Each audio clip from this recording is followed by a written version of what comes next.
So season 5 of Samurai Jack just premiered on Adult Swim a little over an hour ago, and I saw it and I want to give you guys my review and in-depth thoughts about it. So, the episode starts out and we get to see this guy that we've seen before in the promos and stuff, but we were always like, who is that? And well, we found out. So basically there's these aliens that they can't speak. Their speech pattern actually is literally electronic wavelengths that they form into words above their heads. And they're being attacked by what looks like an upgraded version of the Beetle robots that we saw in the prequel movie of Samurai Jack, the premiere movie that aired about 14 years ago. So they're attacking these people, and we see this guy in this mask come storming in on this motorcycle, and he's just absolutely tearing these Beetle robots apart. And then we see he gets his mask ripped off. And who is it? None other than Jack. And in fact, even these aliens are surprised, and they seem to know him, in fact, because when he gets his mask ripped off, one of the aliens does the electronic wavelength thing above their head and forms the words Jack? ? So they obviously knew who he was. Anyways, he continues to fight these Beetle robots and, of course, wins. He gets back on his motorcycle and he drives away, and they say thank you, but obviously they can't hear him because he can't hear them because of the electronic wavelength thing. It doesn't create a sound.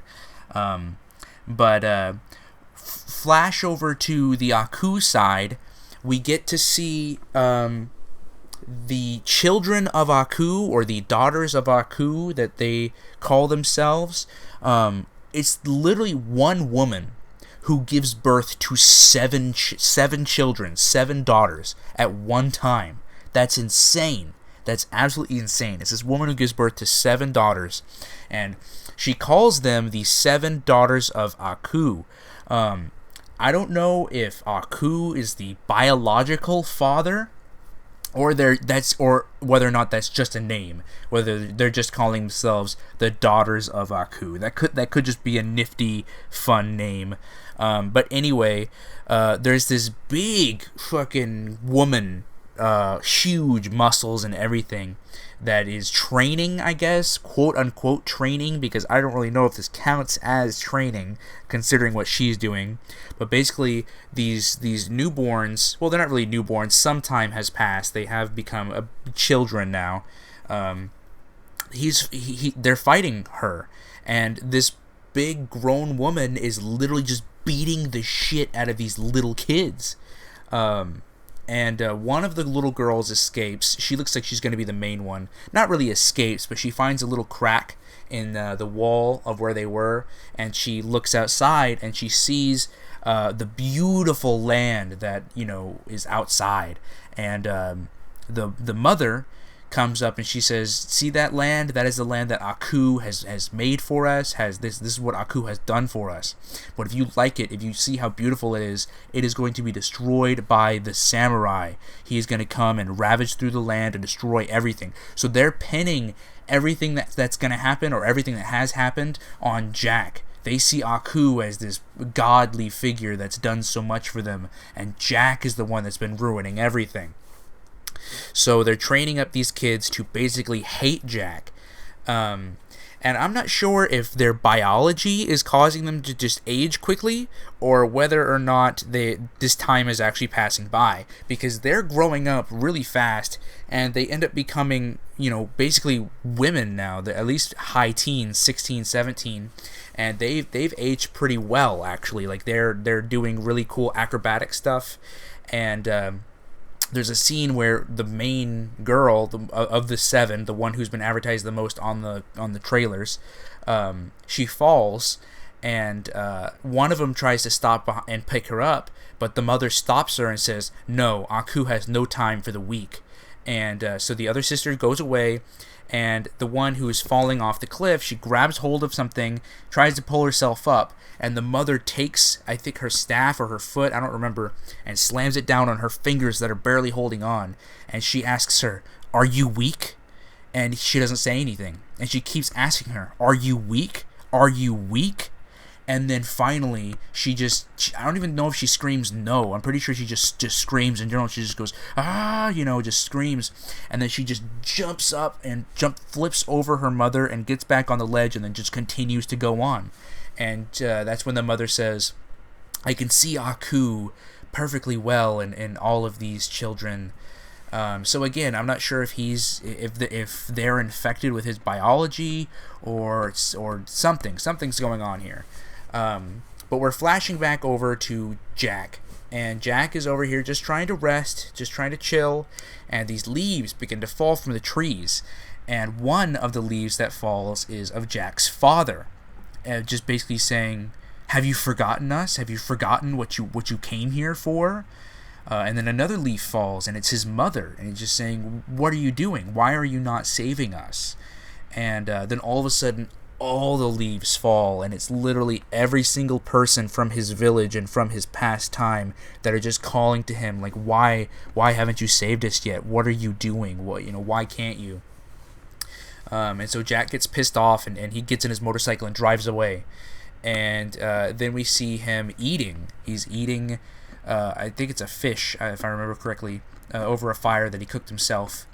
And then the fire begins to manifest into his father. Again, it's another vision that he's having. And the father looks at him and is just like, "What are you doing? Why are you not saving us? Why have you not saved us already? It's been 50 years. And Jack says, "Aku destroyed the only way back home," which tells me that something happened. That he did find the last way home and Aku destroyed it. But let's see. Anyways, he says Aku destroyed the final way, the only way home. And his father continues to talk to him, just, "You need to save us. Don't forget about us." And he's like, "I haven't forgotten about you. I would never forget about you." But he gets pissed off again and rides off on his motorcycle.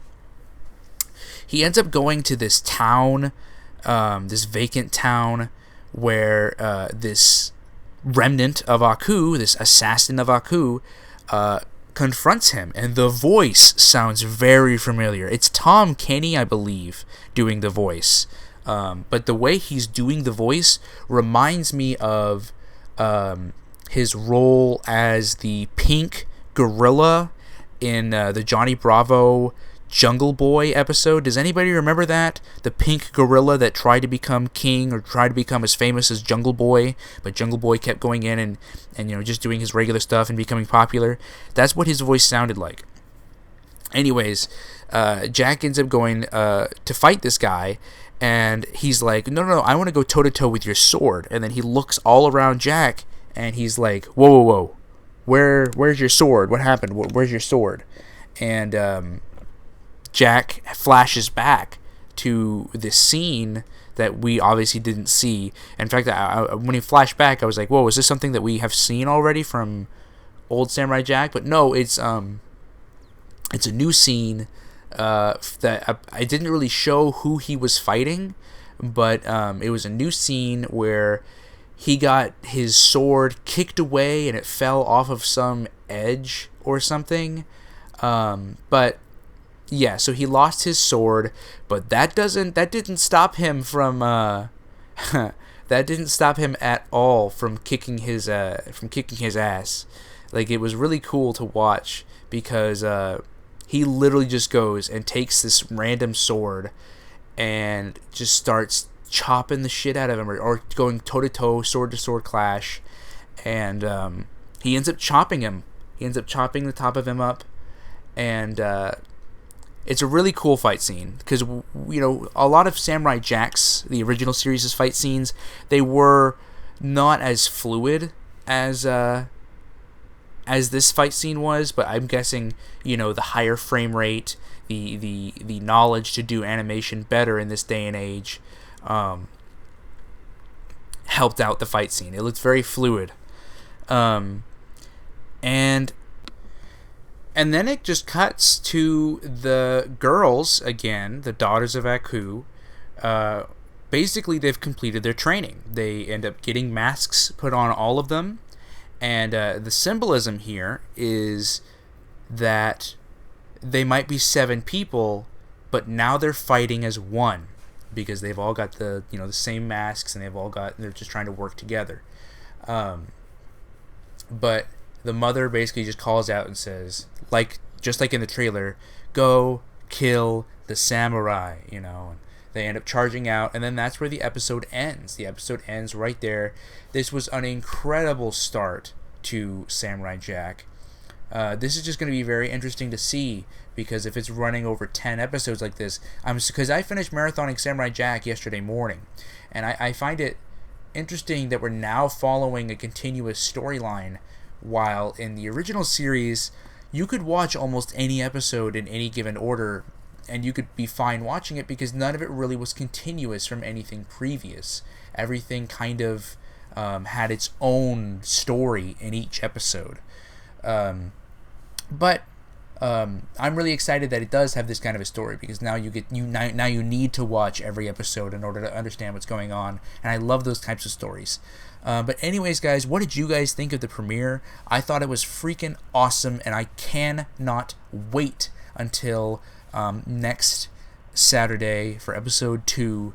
I'm so excited. This is awesome. This is a great time to be a Samurai Jack or classic Cartoon Network fan. Comment down below, tell me what you thought, and I'll catch you guys later. Bye.